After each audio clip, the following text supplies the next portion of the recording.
the tide. I'm paralyzed, can't find the words, caught in the silence, nothing's heard. Well, I'm bound to you, but my feet won't move. What do I do? What do I prove? When everything's crashing down, I'm lost, can't make a sound. Eyes wide open, but the world's gone dark. Every thought's a shadow, every word's a spark. I'm trying not to be strong, but I'm breaking inside. Can't fix what's broken, can't turn back the tide.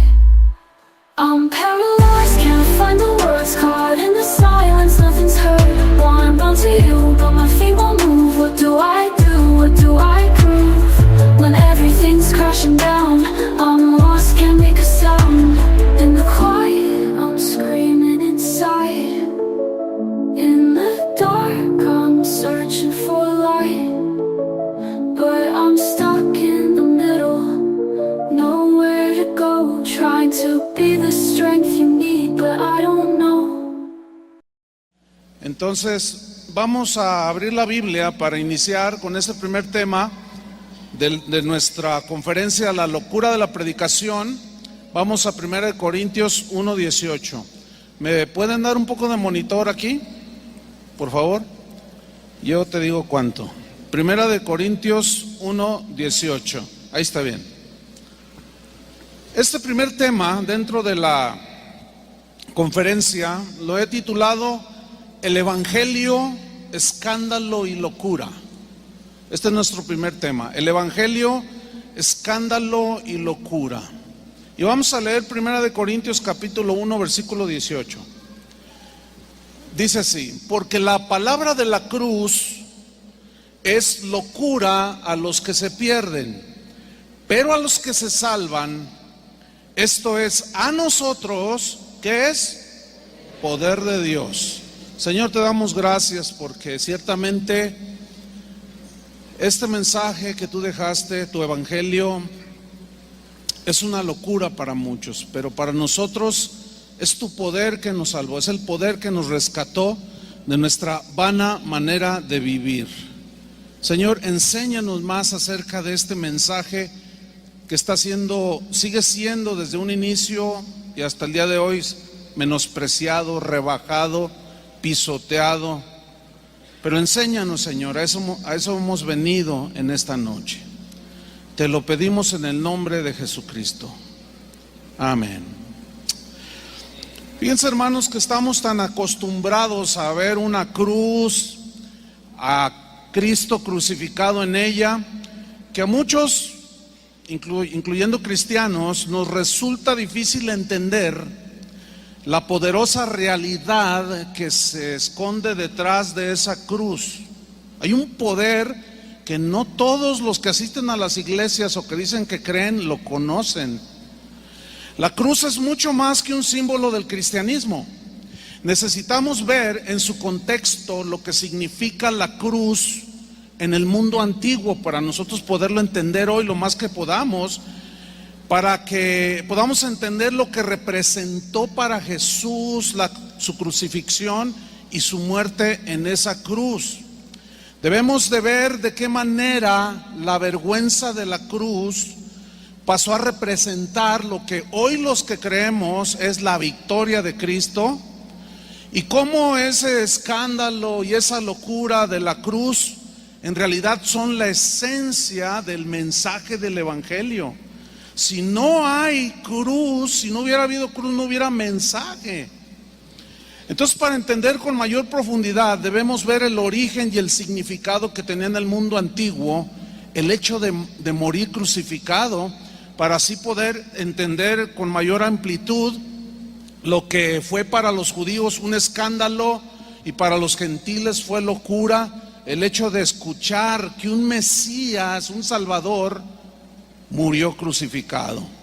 También vamos a entender el rechazo que los paganos tenían cuando escuchaban a oír a Pablo predicar acerca de ese tal Hijo de Dios que había sido condenado a morir en la más vergonzosa de las muertes de ese entonces, que era la cruz.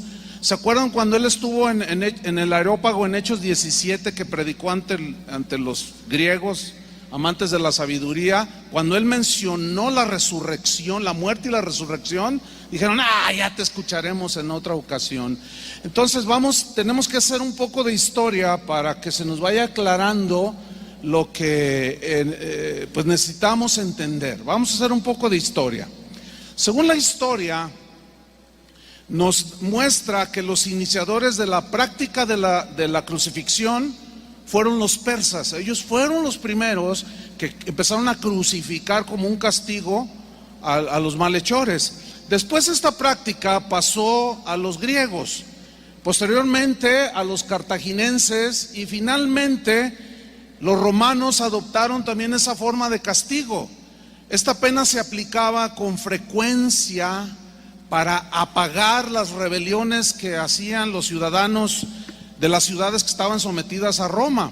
Es así como, por ejemplo, hay una historia cuando Alejandro el Grande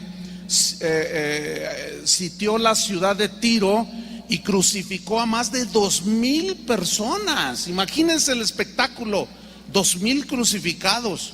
Entonces la cruz era un instrumento de tortura con el cual se llevaba era la condena peor que existía en ese tiempo. Originalmente, dicen las crónicas, los historiadores, que era el tronco de un árbol, simplemente un tronco, donde se colgaba al condenado.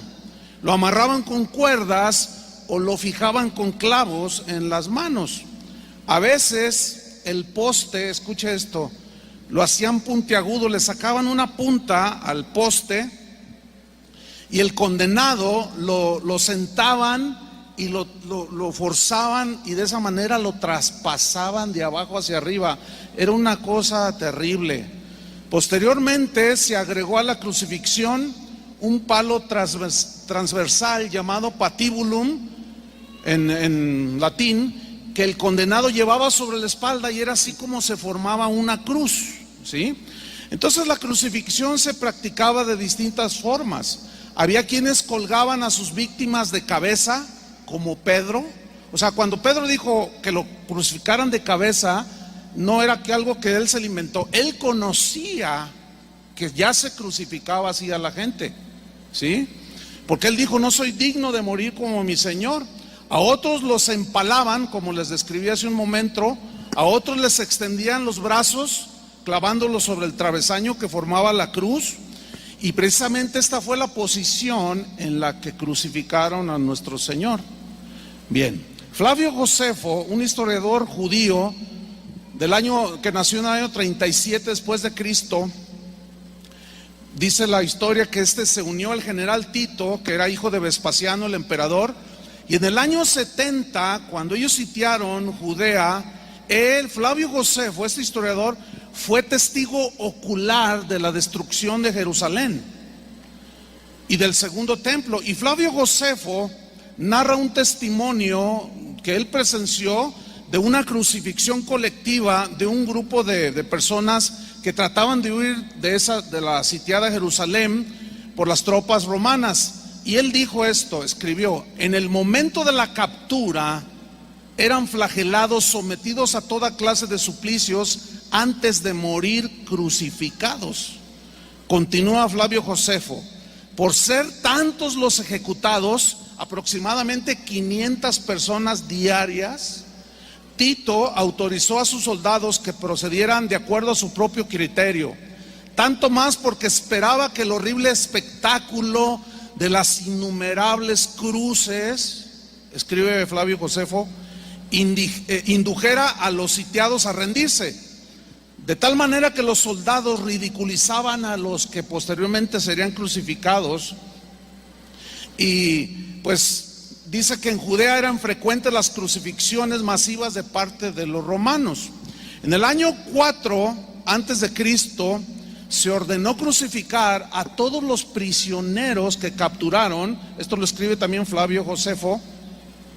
En Roma, después del incendio del año 64 después de Cristo, esa famosa quemazón de la ciudad de Roma que la destruyó totalmente, ustedes saben que Nerón acusó a los cristianos de haber prendido fuego a Roma. Bueno, él los condenó a una muerte atroz a los cristianos de ese tiempo. Y Tácito, que fue otro historiador romano, narra lo siguiente de ese episodio histórico. Dice: no contentándose Nerón con culpar a los cristianos del incendio de Roma, Nerón se divertía vistiéndolos con pieles de animales para que los perros despedazaran a los que colgaban en cruces y los quemaban vivos.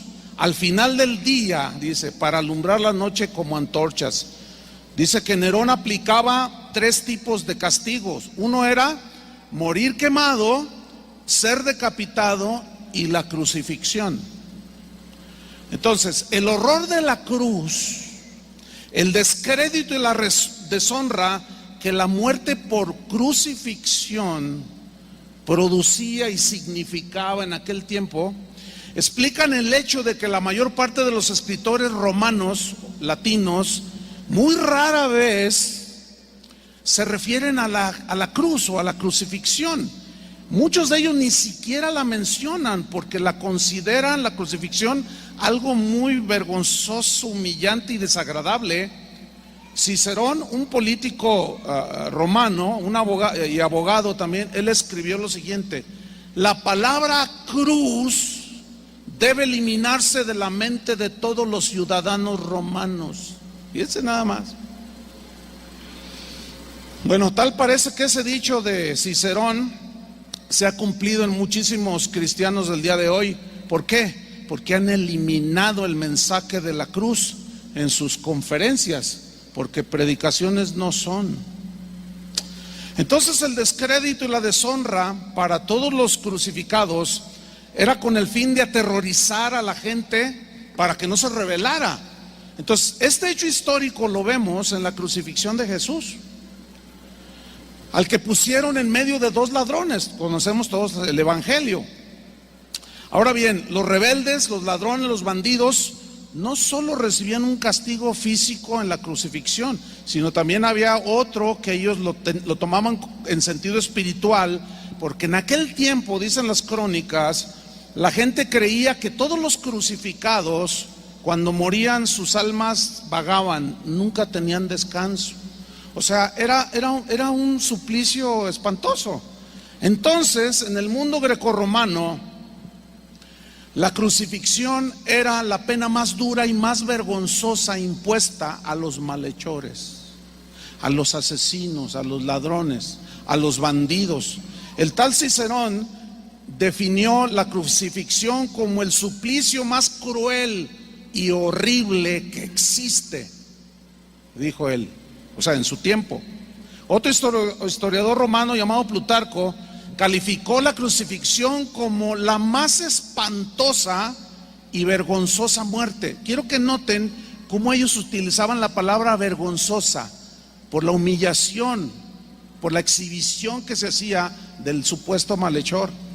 Entonces sabemos que la civilización romana se basaba en la esclavitud, eso lo sabemos por la historia, y que el trabajo de todo pues lo hacían los esclavos que prestaban sus servicios en los palacios, en los campos, etcétera. Entonces, para Roma, la pérdida de los esclavos significaba ruina.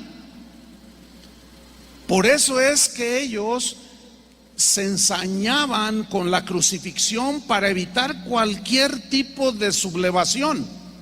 Espartaco, así se llamaba este hombre, en el año 73 antes de Cristo, encabezó una rebelión de esclavos contra Roma. Y Craso, que era pues el contrario, crucificó 6,000 personas en la Vía Apia en Roma. ¿Se puede imaginar? 2-3 kilómetros de personas crucificadas. Era algo espantoso. Ahora bien, ¿qué dice la Biblia sobre la crucifixión? Allí en Deuteronomio 21-22 dice: si alguno hubiere cometido algún crimen digno de muerte y lo hiciereis morir y lo colgareis en un madero, no dejaréis que su cuerpo pase la noche sobre el madero. Sin falta lo enterrarás el mismo día, porque maldito por Dios es el colgado. y no contaminarás tu tierra que Jehová tu Dios te da por heredad. Ok, de acuerdo con la ley judía, la maldición de Dios recaía sobre un hombre que había sido colgado en un madero o crucificado. Esto explica por qué la predicación sobre el Mesías crucificado de los primeros siglos, del primer siglo, provocó escándalo entre los judíos. ¿Cómo podía un hombre crucificado y maldecido por Dios ser el Mesías? Eso sonaba muy mal y totalmente contrario al Mesías que ellos esperaban. En Gálatas 3:13 dice así: Cristo nos redimió de la maldición de la ley, hecho por nosotros maldición. Porque está escrito: maldito todo el que es colgado en un madero.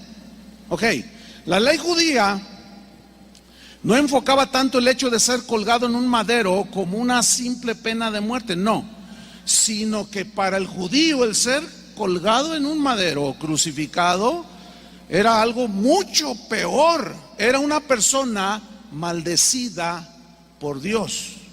Fíjese, Cristo se hizo maldición para salvarnos a nosotros. ¿Cómo se efectuaba la crucifixión en aquellos tiempos? Vamos a dar una narración breve, por el tiempo apremia y es bastante, pero generalmente era precedida por una flagelación. Es decir, lo golpeaban con un látigo que se llamaba flagellum, que tenía unas cuerdas de metal en las puntas que al dar el chicotazo y golpeaban la carne, desgarraban. Hay crónicas que dicen que literalmente a veces los intestinos salían. Entonces, la ley romana no fijaba un límite para el número de azotes, pero la ley judía no permitía más de 40 azotes. Los fariseos la redujeron a 39 azotes. Bueno, Pablo recibió este tipo de castigo, azotado, ¿sí? Segunda de Corintios 11:24, Pablo está narrando y dice: de los judíos 5 veces he recibido 40 azotes menos uno, o sea, 39 veces 5, 195 azotes por predicar la locura del evangelio. ¿Cuántos ha recibido usted por predicar el evangelio? ¿Cuántos azotes? ¿Qué haría usted si recibiera no 195, sino 2, 1? Bueno, ni siquiera uno hemos recibido. ¿Alguien ha recibido alguno? ¿Saben cuál es nuestro sufrimiento? Me dijeron aleluya. Ay, me ofendieron. Somos muy lights, hermanos. Somos muy ligeros porque nos falta entender el sacrificio de Cristo. La intensidad de la flagelación dependía de la crueldad de los castigadores, dicen las crónicas. El dolor y la humillación se acrecentaban por la vergüenza que vivía el que estaba siendo crucificado. Después de la flagelación, el condenado a la crucifixión era conducido al lugar donde lo iban a crucificar. A Jesús lo llevaron al monte La Calavera. Usted recuerda esto. Entonces él debía de llevar en la espalda el tronco, el travesaño, y le ponían en el cuello una inscripción con su nombre y el motivo de la condena. O sea, me llamo Juan, soy un ladrón, soy un asesino, un traidor, etcétera, ¿no?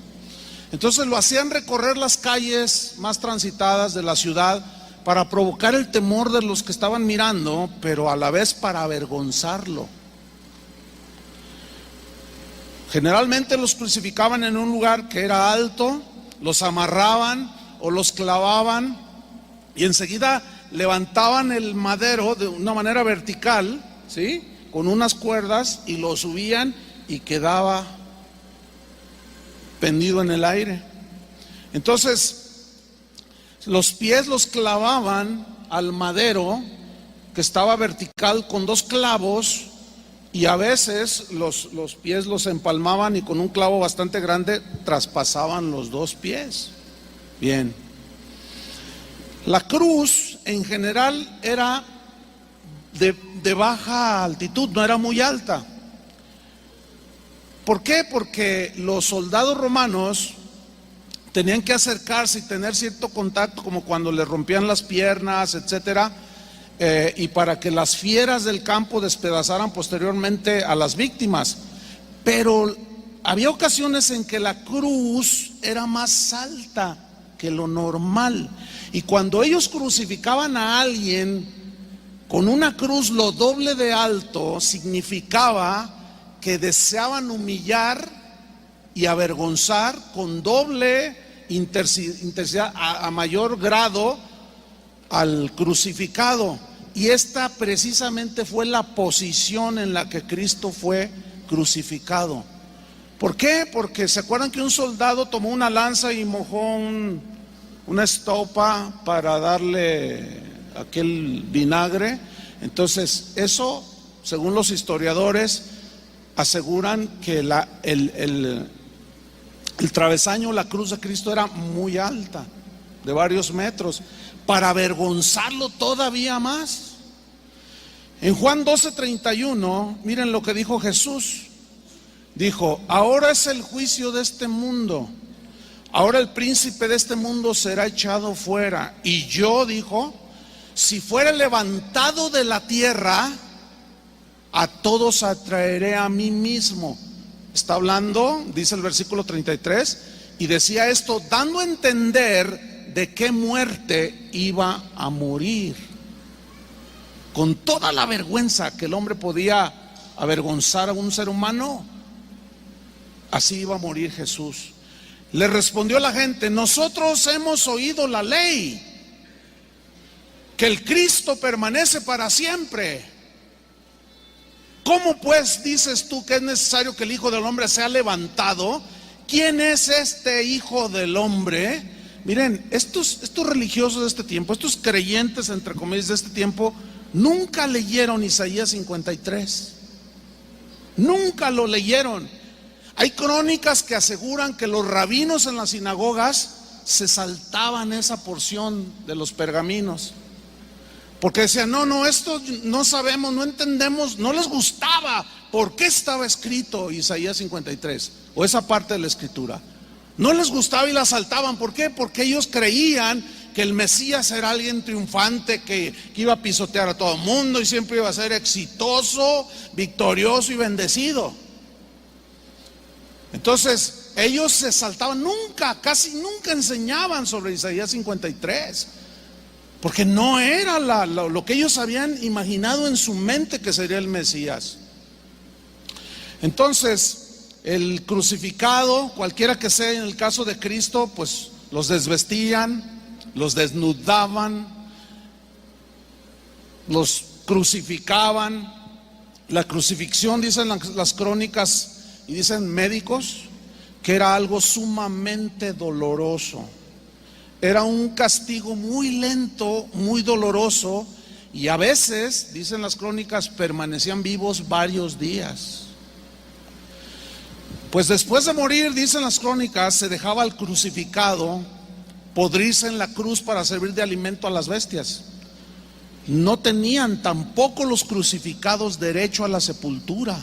¿Se acuerdan que a Jesús le prestaron también una sepultura? La privación de la sepultura era una pena adicional. O sea, no merece ni siquiera que sea sepultado. Para nosotros tal vez no tenga mucho sentido, nuestro contexto es diferente. Ahora pues alguien puede tener los restos de su abuelito ahí en su recámara y no pasa nada, o sea, nadie se asusta, nadie dice nada. Pero en aquel tiempo no, en aquel tiempo negar las Why are you moving along? Moving along without me. Without me. Without me. You seem to be doing just fine without me. You're smiling all of the time without me. Your world keeps spinning.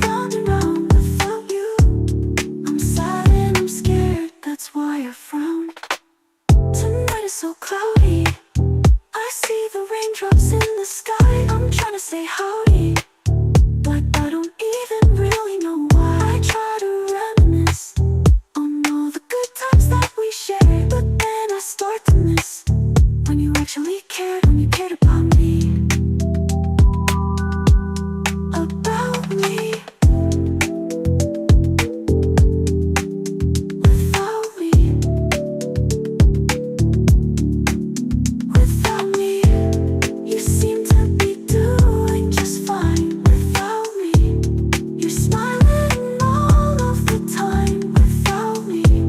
Your world keeps spinning round and round. Without you, I'm silent, I'm scared. That's why I frown.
Sepultura a alguien era lo peor que le podían hacer a alguien.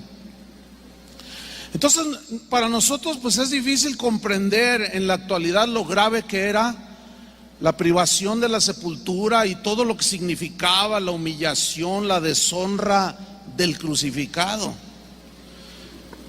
La crucifixión de Jesús fue exactamente igual a la forma acostumbrada en ese tiempo.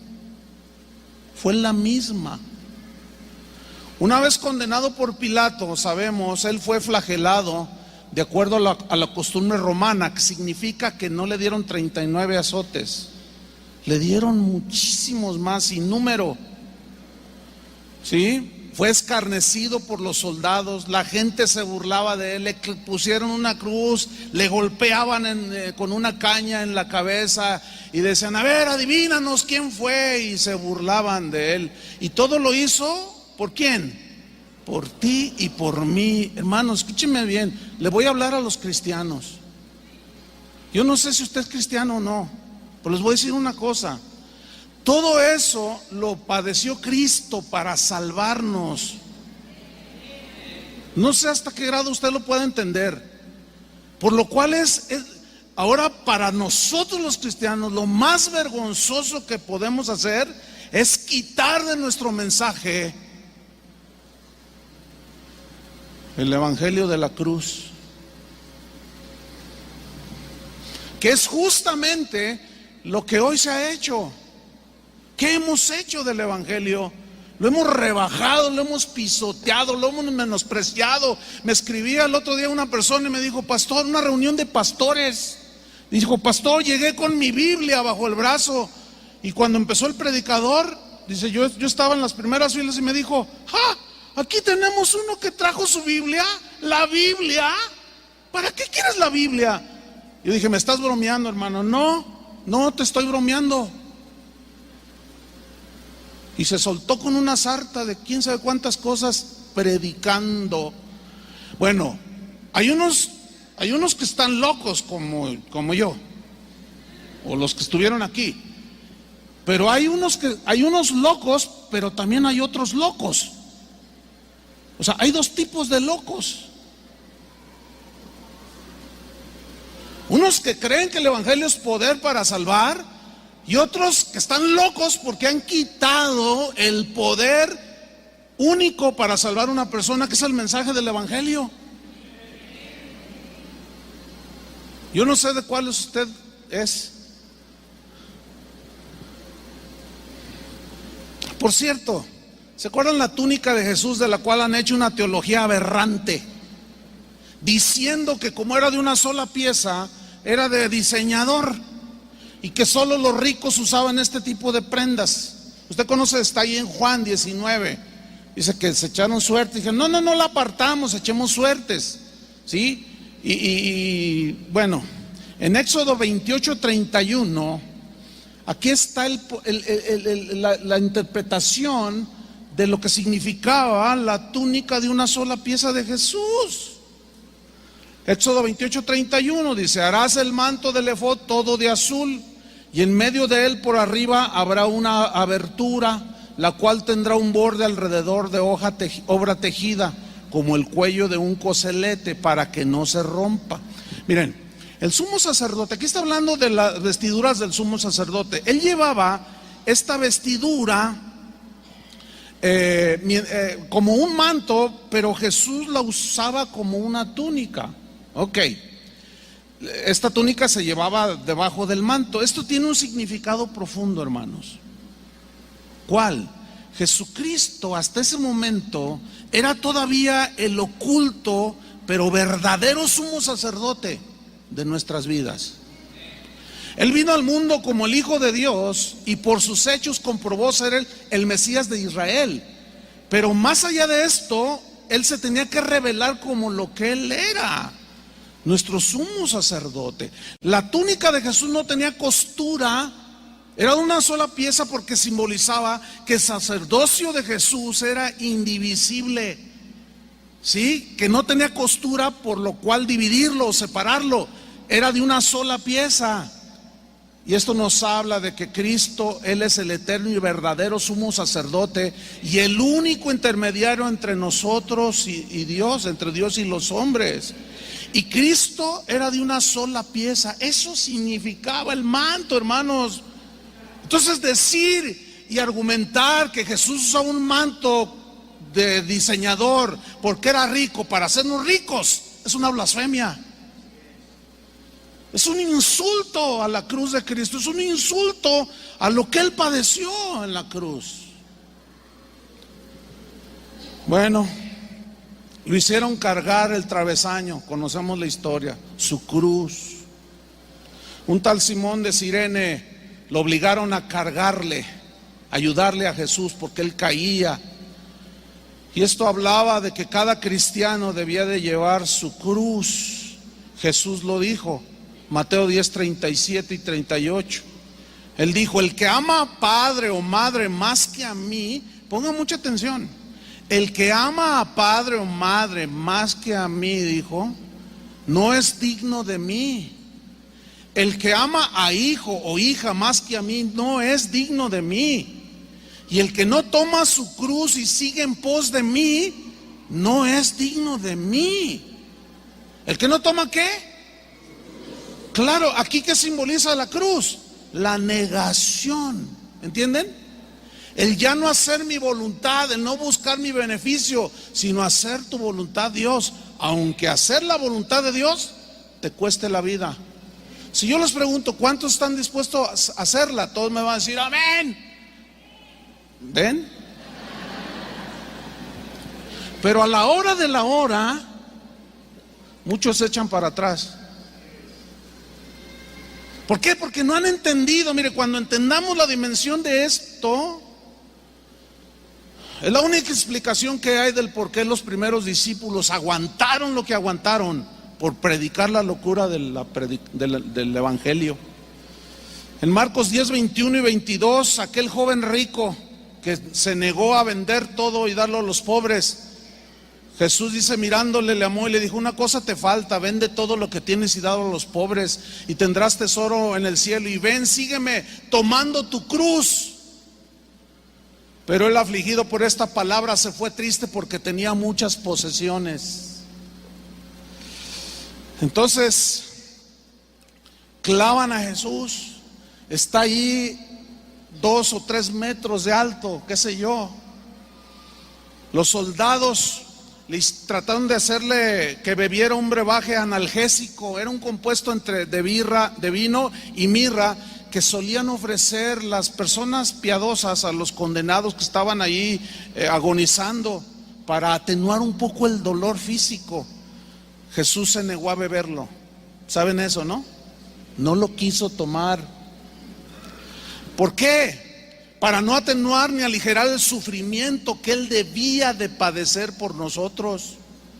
Esto nos enseña que nosotros tampoco debemos de atenuar, tampoco de aligerar el mensaje de la cruz de Cristo, y el precio a pagar tampoco debemos de rebajarlo por ser discípulos de Jesús. Toda doctrina que nos lleve a aligerar o atenuar la adversidad por seguir a Cristo traiciona el evangelio y desprecia la cruz de Cristo. Todo ese mensaje que te promete que tú vas a estar bien, que no debes de sufrir, que para eso murió Cristo en la cruz, eso es denigrar el evangelio de Jesucristo. Filipenses 3:18, Pablo dijo, porque por allí andan muchos, dijo, de los cuales os dije muchas veces, y aún lo digo llorando. Fíjate la pasión de Pablo, se los digo llorando, dijo, que son enemigos ¿de qué? ¿Qué significa enemigos de la cruz de Cristo? Del mensaje de la cruz. Son enemigos, no predican al Cristo crucificado, no predican la verdadera esencia del evangelio, que es Cristo murió por nuestros pecados.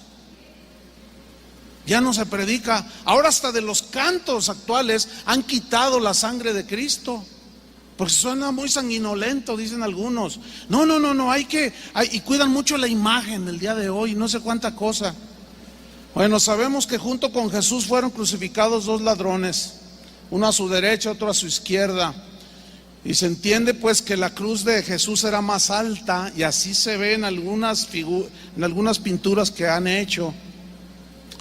Entonces, de acuerdo a Deuteronomio que leímos al principio, maldito el hombre que fuere colgado en un madero. La presencia de un crucificado, de alguien flagelado en toda esa humillación, pues en el caso de Jesús, si quedaba allí, profanaba la fiesta de la Pascua o las fiestas judías, por lo cual tenían que quebrarles las rodillas. ¿Se acuerdan que se acercó un soldado y miró a Jesús muerto y ya no le quebró sus piernas, pero le enterró una lanza en su costado y salió agua y sangre, lo cual es una prueba científica de muerte que no tengo tiempo para explicar ahorita, aunque no soy doctor, pero hay manera de descifrarlo y de entenderlo. Bien, estos datos históricos, hermanos, sobre la crucifixión nos ayudan a comprender y a tratar de entender un poco más las grandes dificultades que tuvieron los primeros cristianos en la predicación del evangelio. Todos los ataques, las burlas, las agresiones que sufrieron los primeros cristianos de parte de los judíos y de los gentiles paganos se pueden entender un poquito más. Tanto así que sigue siendo una incógnita para muchos, ¿cómo es posible que aquellos cristianos hayan padecido tanto dolor por simplemente predicar el evangelio? ¿Qué era lo que los volvía tan entregados y consagrados a predicar el evangelio? ¿Por qué aguantaban tanto? Aún sabiendo en aquel tiempo llamarse cristiano era sinónimo de muerte. Hoy no, hoy el ser cristiano, hasta el diablo es cristiano ya. Todo el mundo es cristiano, artistas, jugadores de fútbol, de béisbol, gente de la farándula, gente de aquí, de teatro. Ay, no, yo soy cristiano. ¿Y tú los ves cómo viven? Se casan, se divorcian, se vuelven a casar, se vuelven a divorciar, engañan a los... Y dicen, pero soy cristiano. Y todavía tienen la desfachatez de decir, no, mi fe es una cosa y mi trabajo es otro y mi vida es otra. Fíjate el concepto que hay hoy del cristianismo. Pero ¿saben quién tiene la culpa de esos conceptos? Nosotros los predicadores. Porque les hemos mentido, les hemos engañado de lo que es el evangelio, un evangelio que no es. Y lo digo con mucha vergüenza y mucha carga. ¿Cómo era posible que Pedro, Pablo, ninguno de los discípulos rebajaron el mensaje del evangelio? ¿Por qué no lo rebajaron? Esa pregunta por años, hace muchos años, me pegaba bien duro. ¿Por qué? Yo empecé a mirar ciertas cosas allá en los años 80. Yo decía, y luego miraba a los discípulos que los azotaban y salían contentos.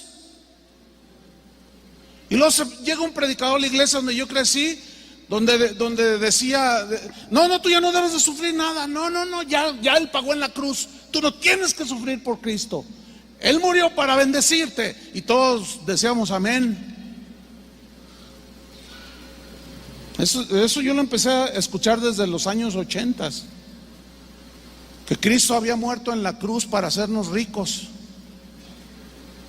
¿Ustedes creen que para eso murió Jesús?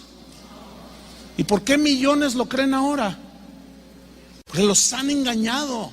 Entonces, ¿cómo es posible que Jacobo, que murió decapitado, no haya, sabiendo que podía morir así? ¿Por qué no bajó el mensaje del evangelio? ¿Por qué no lo diluyó? Felipe fue crucificado también. Mateo fue traspasado con una espada. Santiago, Jacobo el menor, fue apedreado de tal manera que los sesos quedaron expuestos. Matías, el que reemplazó a Judas, murió apedreado y decapitado. Andrés lo crucificaron. A Marcos lo partieron en pedacitos, lo descuartizaron. A Pedro lo crucificaron de cabeza. A Bartolomé lo azotaron hasta la muerte y ya muerto lo crucificaron. A Tomás lo atravesaron con una lanza. A Simón el cananita lo crucificaron. Juan fue el único que murió anciano por causa natural. El único. ¿Por qué? Dios es soberano. Pero a mí sí me llama la atención y me desafía la vida de estos que no les importó predicar el mensaje de la cruz. Y todos ellos murieron. San Pablo les dijo a los cristianos de Corinto: los judíos piden señales, los griegos buscan sabiduría, pero nosotros predicamos a Cristo crucificado.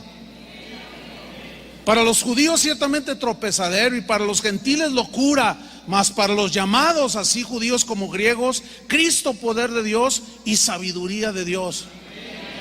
Bendita locura.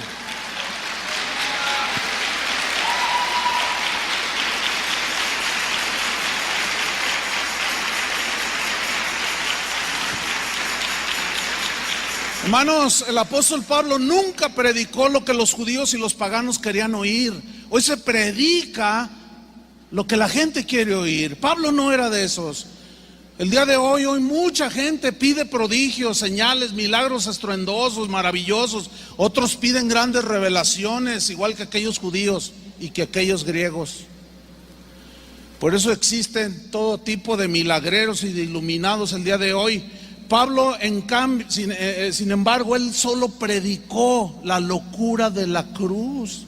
En 1 Corintios 1:18 dijo: porque la palabra de la cruz, o sea, el mensaje del evangelio, es locura a los que se pierden, pero los que se salvan, esto es a nosotros, es poder de Dios. En la versión en lenguaje sencillo, este versículo se lee así: algunos piensan que hablar de la muerte de Cristo en la cruz es una tontería, pero los que piensan así no se salvarán, pues viven haciendo el mal. Sin embargo, para los que sí van a salvarse, es decir, para nosotros, ese mensaje es el único que tiene el poder de Dios. 1 Corintios 1:21, que mañana estudiaremos frase por frase, dice: pues ya que en la sabiduría de Dios el mundo no conoció a Dios mediante la sabiduría humana, Agradó a Dios salvar a los creyentes. ¿Por qué? Por la locura del concierto cristiano. Así dice.